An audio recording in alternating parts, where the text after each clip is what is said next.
এতদিন ইসরায়েল তাদেরকে খুব শক্তিশালী দেশ বলে আসতেছিল, কিন্তু এখন ইরানের সাথে যুদ্ধ করতে এসে তাদের নিজেদের প্যান্টেই এখন খুলে যাচ্ছে এই অবস্থা। ইরানকে ধ্বংস করতে এসে এখন নিজেরাই ধ্বংসের মুখে পড়েছে ইসরায়েল।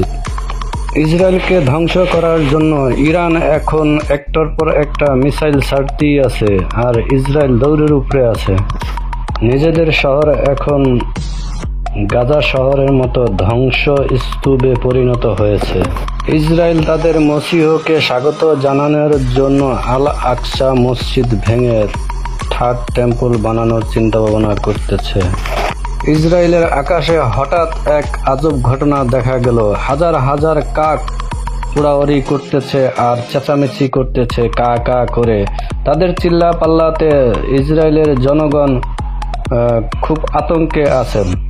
অনেক কাক উঠতে দেখে ইসরায়েলের জনগণ এখন ভাবতেছে তাদের ধ্বংস খুব কাছাকাছি চলে আসছে, কারণ তাদের ধর্মগ্রন্থে লেখা আছে যখন তাদের ধ্বংস হবে তখন আকাশে অনেক পাখি উড়াউড়ি করবে।